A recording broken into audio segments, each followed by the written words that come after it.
Buenos días, nos volvemos a encontrar, enésimo día de aislamiento. Hoy vamos en este video a recorrer brevemente el texto de Carlos Marín, de su manual de periodismo, las páginas 9 a 60, introducción, información, comunicación y periodismo. La idea de este video es acompañar su lectura. Es un video breve donde vamos a plantear algunas de los puntos que hace Marín en cuanto a la introducción a la disciplina de la traducción, del periodismo, perdón, como tal. Y me interesa quizás guiar su lectura para que puedan poner el ojo en los lugares, en ciertos lugares particulares. En tal sentido, vemos muy pronto que Marín habla de las empresas periodísticas como procesadoras, como transmisoras de información, pero a la vez que esta información no es inocente en el sentido del sesgo periodístico que toda empresa tiene, ¿sí? En la página 10 hace referencia a las preguntas esenciales del periodismo, el qué, quién, cómo, cuándo, dónde e idealmente por qué del acontecer humano. Él usa estas preguntas para marcar la base misma del ejercicio del periodismo. En tal sentido, esto nos remite al texto que yo presenté sobre las premisas básicas del periodismo, perdón, el texto periodístico y su traductor, que ya han leído. Y por supuesto que estas preguntas, que no las inventó Marín ni las inventé yo, son la base del periodismo como lo conocemos hoy y surgido en Inglaterra durante el siglo XIX. Ya en el siglo XXI hemos avanzado en nuestro estudio del periodismo y aquella cuestión que en el siglo XIX se veía como básica, es decir, la objetividad periodística, quienes cursaron Introducción a la Literatura conmigo,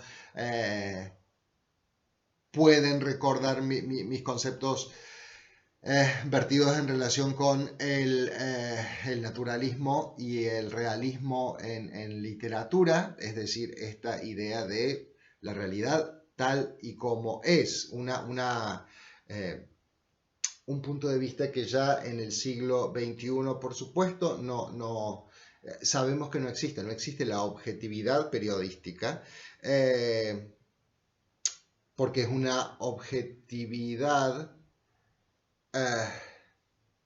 sesgada, relativa, ¿sí? Debido justamente a la subjetividad de quien transmite, del periodista, del medio periodístico y en cierta medida también de quien lee. Pero eso no implica que el periodismo no se ejerza en libertad, sino que es una cuestión de subjetividades implícitas en todo ejercicio intelectual. Esto está en la página 11.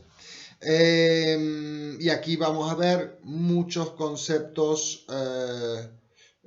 vitales, como el periodismo constituye una manifestación de la lucha de clases, de los intereses económicos y políticos que representa cada empresa periodística y aún de las diversas posiciones que se dan dentro de cada institución informativa. Entonces, quizás alguna vez hablemos de la objetividad periodística. Sabemos que eso es un ideal, pero es algo que no existe como tal. Luego, Marín indica los elementos constitutivos del periodismo como oportunidad, veracidad, verosimilitud, interés público. Todas estas cuestiones son muy importantes y los instamos a leer con atención el texto. Sobre todo porque en la página 12 se vuelve a hablar de 12 y 13 se vuelve a hablar de la subjetividad periodística, ¿sí?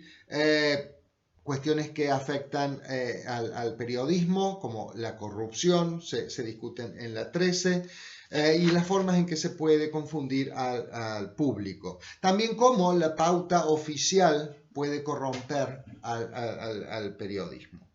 En la página 14 hay una paradoja que encuentro muy interesante. El periodismo conlleva la paradoja de su función. Responde a los oficios de quehaceres efímeros. El periodismo, a diferencia quizás de la literatura, tiene una meta diaria. El periodismo se agota cuando se agota la noticia y puede resultar efímero.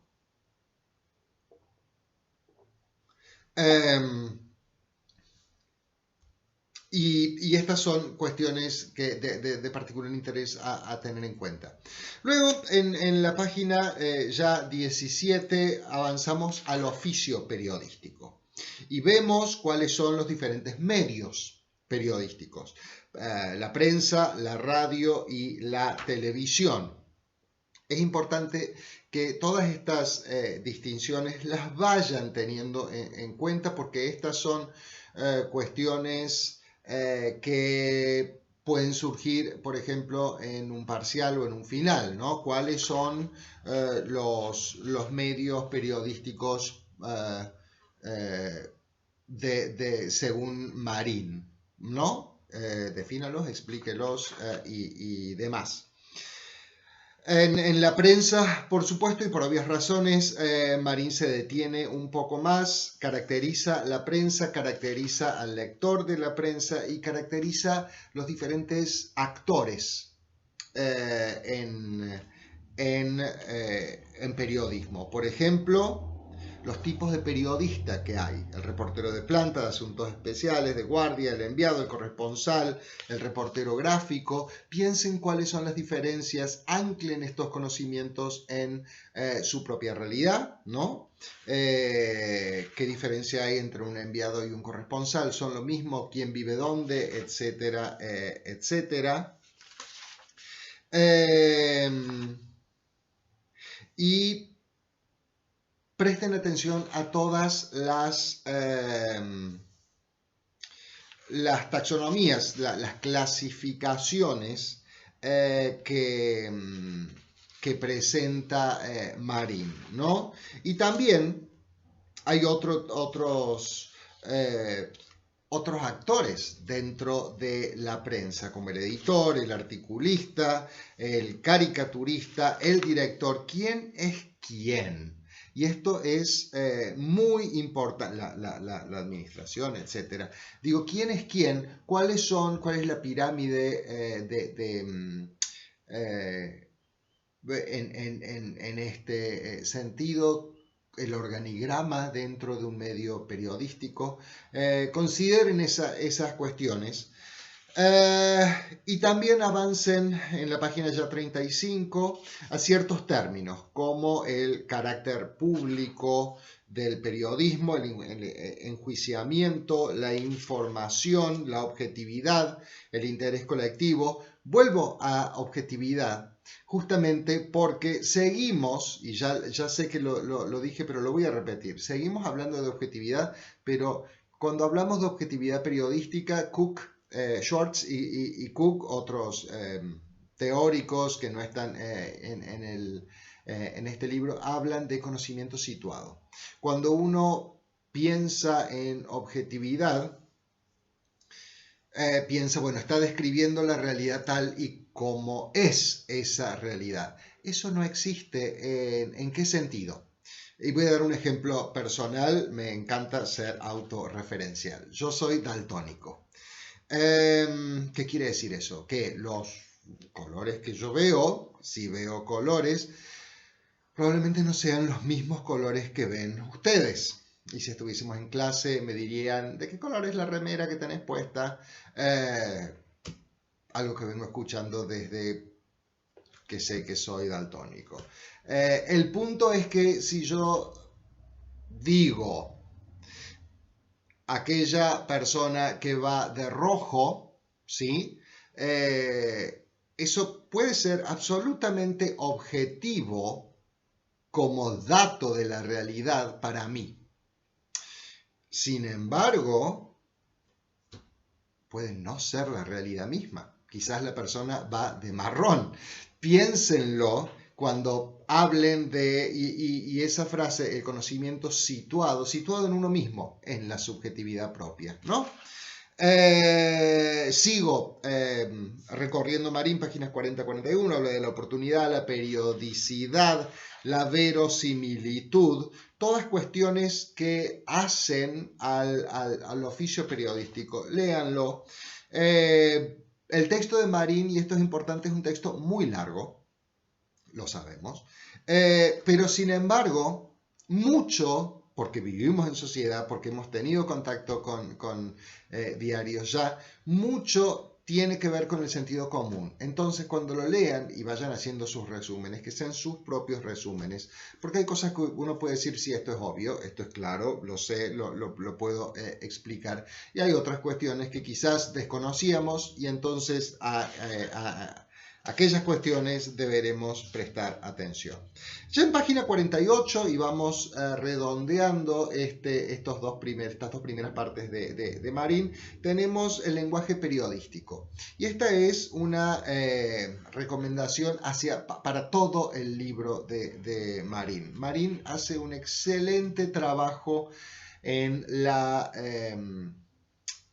ejemplificación de los puntos que presenta. Sus ejemplos, Marín es mexicano, sus ejemplos son de la prensa mexicana en casi su totalidad, y eso es muy interesante porque nos abre un camino hacia un tipo de castellano con el que quizás no estamos del todo familiarizados.